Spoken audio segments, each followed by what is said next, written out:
నిన్నీ దారిలో పెట్టిన ఈ ఇంటి స్వామంటే నీకు భక్తి ఎక్కువే. ఆయన పట్ల విశ్వాసంగా ఉంటావు, నిజమేనా? కరెక్ట్గా చెప్పావు, కరెక్ట్గా చెప్పాడు. ఇవి నా పలుకులు కాదు దొరా, కొండదేవర పలుకులు. నీ గురించి కూడా చెప్తాను ఇనుకో. శౌర్యం సాహసం కలిపిన స్నేహం నీది. స్నేహానికి ప్రాణాలే ఇస్తావు.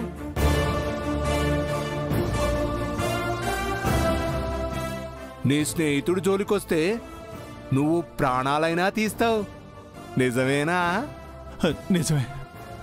ఇంతకీ కొండదేవర ఆజ్ఞ ఏంటో చెప్పలేదు? కుర్రూ, ఈ ఇంటిని సమస్యలు చుట్టుముట్టినాయి. వాటన్నిటికీ అమ్మ పరిష్కారం చెప్పి పంపినాది.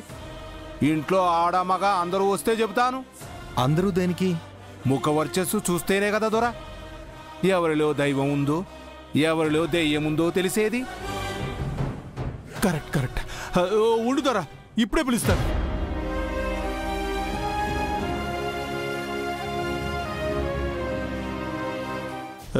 సార్ ఒక్కసారి కిందకి రండి సార్. దేనికి బాబాయ్? కొండదేవర వచ్చాడు. కొండదేవరా? అవును సార్, మన ఇంటి సమస్యలకు పరిష్కారం చెప్తాడంట. ఇలాంటివన్నీ నేను నమ్మను. ఏ పుట్టలో ఏ పావుందో ఎవరికి తెలుసు సార్. మీరు ఒక్కసారి రండి సార్ ప్లీజ్ రండి.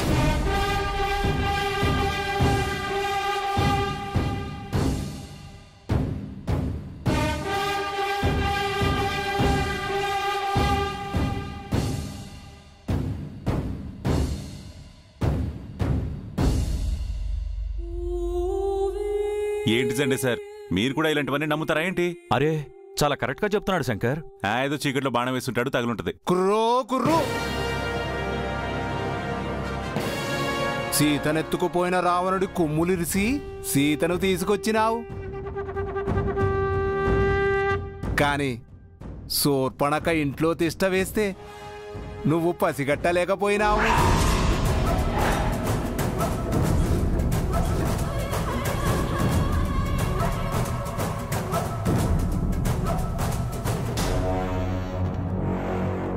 శత్రుపీడ ఈనాటిది కాదు, సంవత్సరాల తరబడి ఎంటాడుతుంది.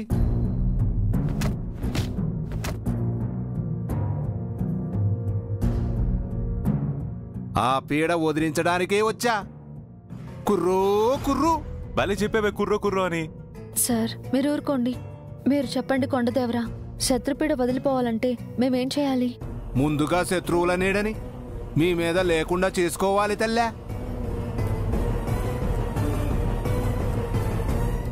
మీ శత్రువు రక్త సంబంధం ఒకటి ఈ మధ్య ఈ ఇంట్లో అడుగుపెట్టినాది, అవునా కాదా?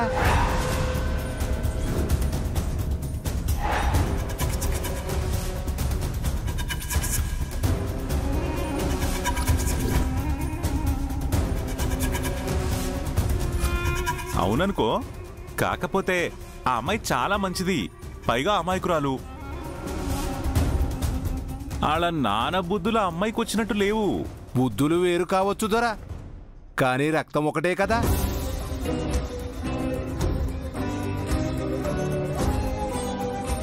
శత్రునీడ దూరమైతేనే శత్రుపీడ పోతుంది. అంటే మమ్మల్ని ఏం చేయమంటారు? ఆ మనిషి ఎవరైతే ఉన్నారో తనని ఇంటి నుంచి దూరం చెయ్యాలి.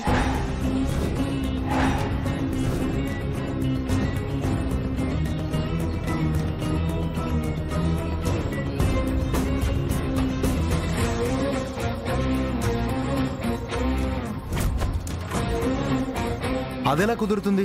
తనకి ప్రమాదం పొంచుంది, మేమే షెల్టర్ ఇచ్చాం. తన ప్రమాదం గురించి ఆలోచిస్తే ఈ ఇంటి మనుషులు ప్రమాదంలో పడతారు.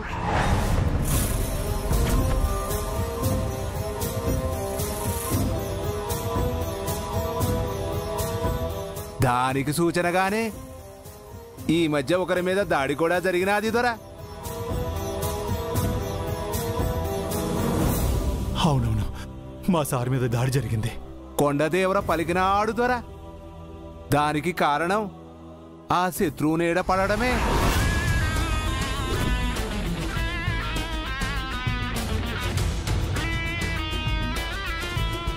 కుర్రూ శత్రువు గాలి కూడా ఇంటికి సోకకుండా ఉండాలంటే ఆ మనిషి బయటికి పోవాలి. ఇది కొండదేవర ఆజ్ఞ.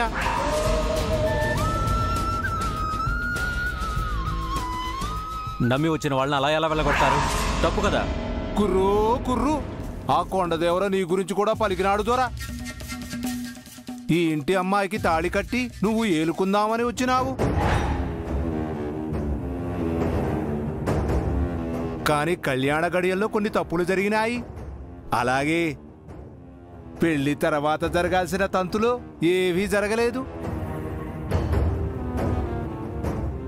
నీ పాదం కూడా ఈ ఇంటికి వచ్చి రాలేదు దొరా.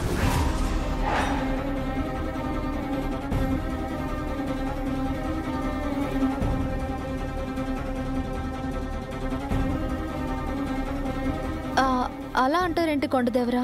శుభంగా పెళ్లి చేసుకుని కొత్త జీవితం మొదలు పెట్టారు. వాళ్ళకి అమ్మ ఆశీర్వాదం దక్కేదెలా? చెబుతాను తల్లి. ఒక వారం రోజుల పాటు భార్యాభర్తలు దూరం కావాలా? పిల్లాడు అత్తారింటి వైపు రాకూడదు. వారం రోజుల తర్వాత పెళ్లి తర్వాత జరిపించాల్సిన అన్ని తంతులు జరిపించి అమ్మాయిని అప్పగింతలు చేయాలా? అప్పుడు అన్నీ కుదురుకుంటాయి తల్లి. ఏయ్, ఏం మాట్లాడుతున్నావు? నా పాదం అనిష్టం ఏంటి? ఓ చిన్నదొరా, నువ్వు అమ్మాయి మెళ్ళలో తాళి కట్టగానే ఈ ఇంటి మనిషి పెళ్లి పెద్ద అపహరణ అయ్యారా లేదా?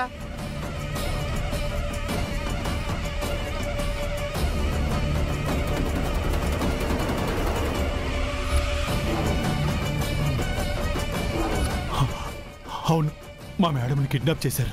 నిశ్చితార్థం అవ్వగానే ఒకరి ప్రాణం మీదకి వచ్చినది, అవునా కాదా?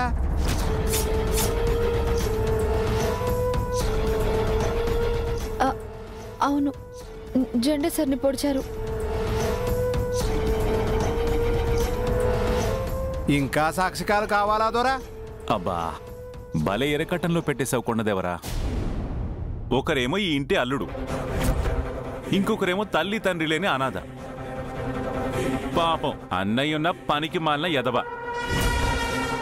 ఇప్పుడు వీళ్ళిద్దరిని ఎలాగయ్యా బయటికి పంపించేది? ఈ కుటుంబం పచ్చగా ఉండాలంటే కొండదేవర పలికించిన పలుకులు తూచా తప్పకుండా జరగాల.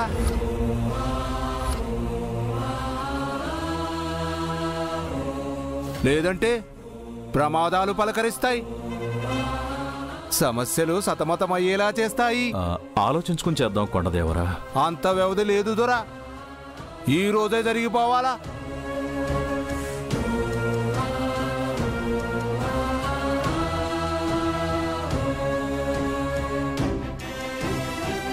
కొండదేవర మాట పెడసేవున పెట్టకండి. కుర్రో కుర్రు, కుర్రో కుర్రు, కుర్రో కుర్రు.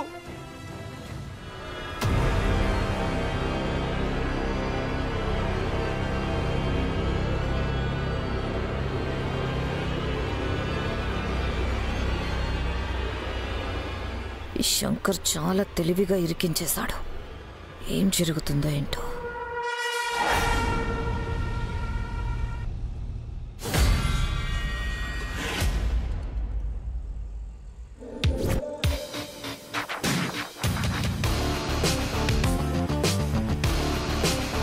సార్, ఎలా ఉంది సార్ నా పర్ఫార్మెన్స్? అదిరిపోయింది బాబాయ్. Thank you. ఈ దెబ్బకి అందరూ డైలమాలో పడిపోయారు.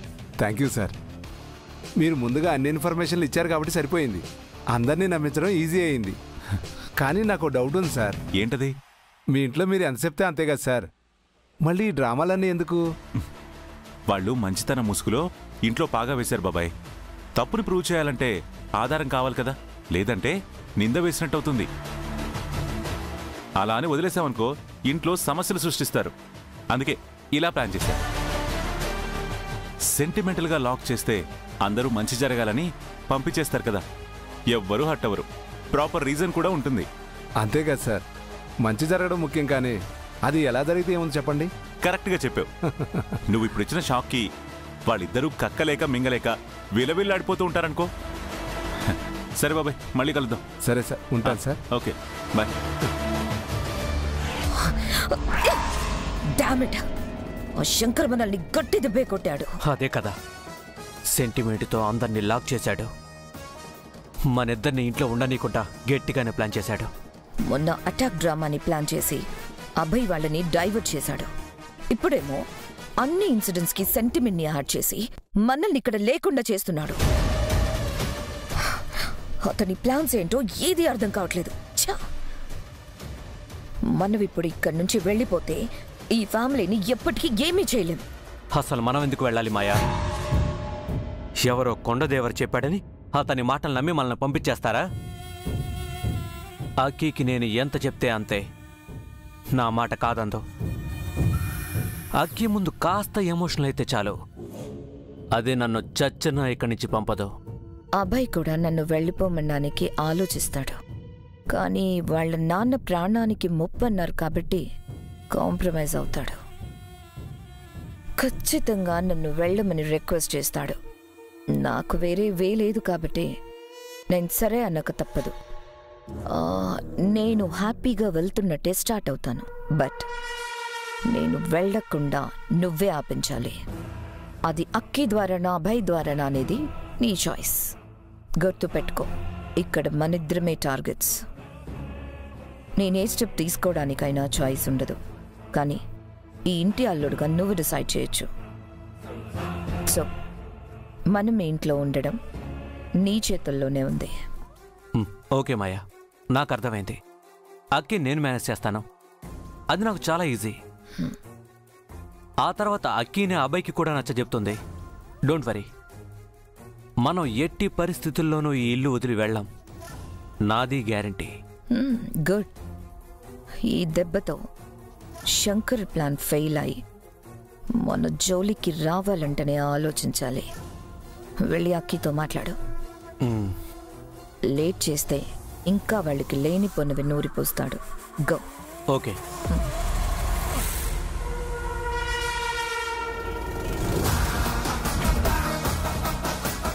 శంకర్, నీ గేమ్కి చెక్ పడింది.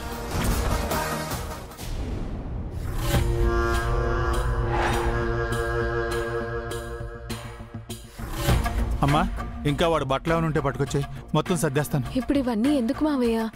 నాతో పాటు వాడిని తీసుకువెళ్ళటం తప్పదమ్మా. నువ్వు కూడా వారం రోజులు వచ్చేస్తావు కదా, నీ బట్టలు కూడా తీసుకురా, సర్దేద్దాం. ఏంటన్నా హడావుడి? ఏంటంటావేంట్రా? కొండదేవరు వచ్చింది వినలేదా? నువ్వు ఈ ఇంట్లో ఉండడం అరిష్టం అని చెప్పాడు కదా. అలా అనకండి మావయ్య, రవి హర్ట్ అవుతాడు. వాడు హర్ట్ అవుతాడని చెప్పి జరిగింది జరగబోయేది మారిపోదు కదమ్మా. నా వల్ల కానీ నా కుటుంబం వల్ల కానీ ఈ కుటుంబానికి మంచి జరగాలి, అరిష్టం జరగకూడదు. పొరపాటున ఏదైనా జరిగితే నేను తట్టుకోలేనమ్మా. రేయ్, ఇంకా ఏంటి అలా చూస్తున్నావు? త్వరగా సర్దు వెళ్ళాలి. నేను ఎక్కడికి రానా, ఇక్కడే ఉంటాను. రేయ్, ఒళ్ళు ఎలా ఉంది? ఇక్కడ ఉండకూడదు అంటే రానంటావేంటి? నానా, నేను దారిలో పోయేవాళ్ళు చెప్పే మాటలు నమ్మను, అవన్నీ మూఢనమ్మకాలు నానా. మొహం పగిలిపోతుంది.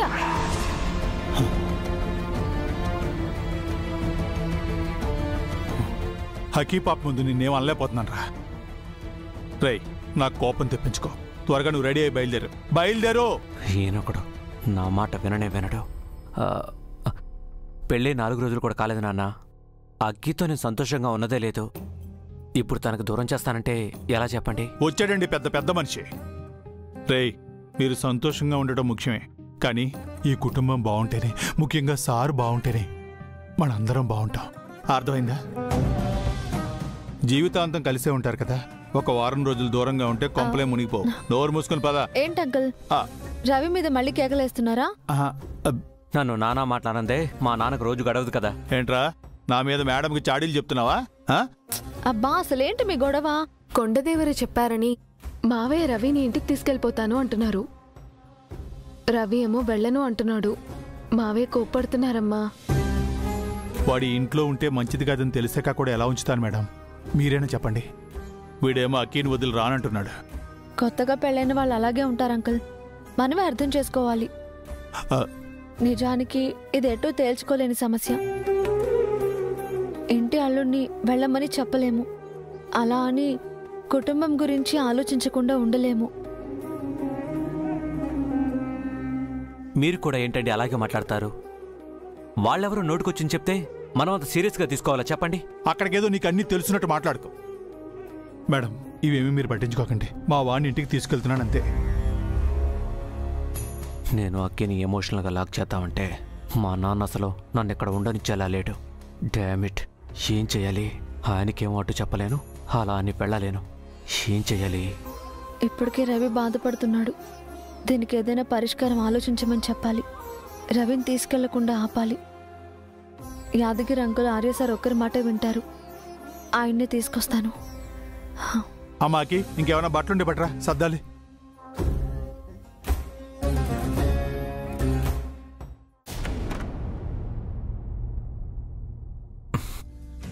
శంకర్ గారు ఒకసారి ఇలా రండి. గౌరీ గారు ఒక నిమిషం. తలుపులు తీసుకొని రావాలి గాని తలుపులు బద్దలు కొట్టుకొని రాకూడదండి. అబ్బా, నా గదిలోకి నేను ఎలాగైనా వస్తానండి. ముందు మీరు నాతో రండి. అరే ఆగండి. ఎక్కడికి ఏంటో ముందు చెప్పండి. అంతేకాని స్కూల్ పిల్లోని లాక్కెళ్ళి బస్సులో పాడేసినట్టు లాక్కెళ్ళిపోతున్నారేంటి? మీరు వచ్చి యాదగిరి అంకుల్ కి మాటలతో నచ్చ చెప్పాలి. రండి. ఏమని? ఆ కొండదేవర చెప్పిన మాటలకి ఆయన భయపడిపోయి రవిని ఇంటికి తీసుకెళ్లిపోతున్నారు. తీసుకెళ్ళడానికి కదా ఇదంతా చేసింది. ఏమన్నారు? అదే కొండదేవరా రవిని మాయని ఇంట్లో ఉండనివ్వద్దన్నారు కదా, అందుకే బాబాయ్ తీసుకెళ్లిపోతున్నాడేమో. మంచిదే కదా. ఏమన్నారు? పోన్లే, మంచిదేనా? అసలు మీకు కొంచెమైనా బుర్ర పనిచేస్తుందా? అసలు బాధ్యత అనేది ఉందా మీకు? అమ్మాయికి మొన్ననే కదా పెళ్లి జరిగింది. ఒక అచ్చటా లేదు, ముచ్చటా లేదు. అప్పుడు వాళ్ళిద్దరిని విడదీస్తే పాపం వాళ్ళిద్దరూ ఎంత బాధపడతారు. అసలు గౌరీ గారు ఆగండి, అక్కడే ఆగండి. అసలు మీరు ఏం మాట్లాడుతున్నారో, ఎలా మాట్లాడుతున్నారో మీకేనా అర్థమవుతుందా? నేనేదో మీ కట్టుకున్న భర్త అయినట్టు, అక్కి ఏదో మన కన్న కూతురైనట్టు, నేను మన అమ్మాయి కాపురం గురించి పట్టించుకోనట్టు, అందుకే మీరు నన్ను చివాట్లు పెడుతున్నట్టు అంత వింతగా కొత్తగా బిహేవ్ చేస్తున్నారు. మనం పెళ్లి పెద్దల స్థానంలో ఉండి అక్కీకి కన్యాదానం చేశామంతే. మొగుడో పెళ్ళాలమేం కాదు. అర్థమవుతుందా మీకు? సరే, కన్యాదానం చేశాం కదా, ఆ బాధ్యత కొంచెమైనా ఉండాలి కదా. కొండదేవరొచ్చి సమస్యలు వస్తాయని చెప్పారు. దానికి ఏదో ఒక పరిష్కారం ఆలోచించాలి. లేదంటే దోష నివారణ పూజ అయినా చేపించాలి. అంతేకాని రవిని ఇంట్లో నుంచి పంపించేస్తే ఎలా చెప్పండి? మీరు వచ్చి ఆపండి. యాదగిరి గారు మీ మాట మాత్రమే వింటారు. రండి మీరు. గౌరీ గారు బా, నేను చెప్పలేనండి. ఎందుకు చెప్పలేరు? చెప్పకూడదు. అబ్బా, ఎందుకు చెప్పకూడదు? అరే అంత ప్లాన్ చేసింది నేనైతే నేనే చెప్తే ఏం బాగుంటది? ఏంటి, మీరు ప్లాన్ చేశారా? అంటే అది అదే రవిని ఇంటికి తీసుకెళ్ళమని యాదగిరి బాబాయ్కి చెప్పి ప్లాన్ చేసింది నేనే అని చెప్తున్నా. ఇలాంటి డెసిషన్ తీసుకునే ముందు నన్ను ఒక మాట అడగాలి కదా. మీకు మీరు నిర్ణయం తీసుకుంటే ఇక నేనెందుకు? అదిగోండి మళ్ళీ మీరు భార్యలా బిహేవ్ చేస్తున్నారు. అయితే మీరు భర్తగా భయపడండి, మర్యాదగా వచ్చి రవిని ఆపండి. రండి. ఏంటండి మీరు నా మీద దబాయింపు? నేనెవరిని ఆపను. మీ పని మీరు చేసుకోండి, నా పని నేను చేసుకుంటాను, అంతే.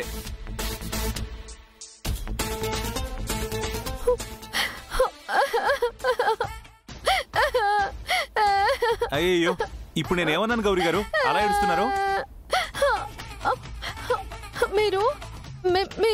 నేను అది కాదు, ఏడ్చైనా చెప్పండి, ఏడవకుండా చెప్పండి. మీరు చాలా మారిపోయారు సార్. నేను మారిపోయానా? అప్పుడు నేనేం చెప్పినా తూచా తప్పకుండా వినేవారు. ఇప్పుడు నా మాట అస్సలు లెక్క చేయట్లేదు. నేను మీ మాట వినేవాణ్ణా?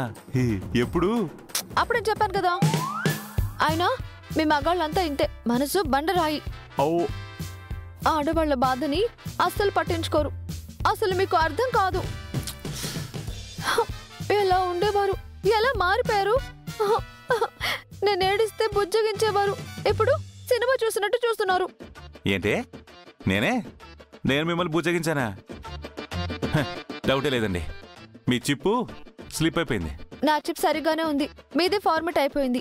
రీఫ్రెష్ చేసి రీలోడ్ చేసుకోండి.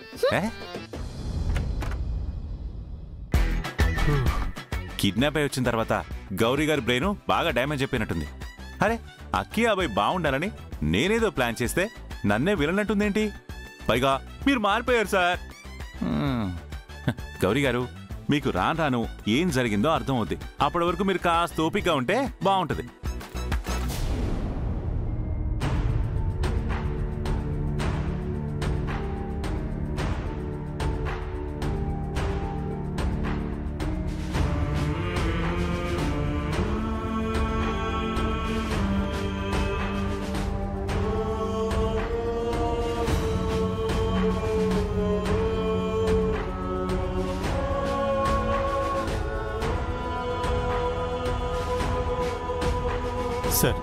మా వాళ్ళ లగేజ్ అంతా సర్దేశాం, ఇంటికి తీసుకువెళ్తున్నాను. మీరు మంచి రోజు చూసి కబురు చేస్తే అక్కి పాపను కూడా తీసుకువెళ్తాను.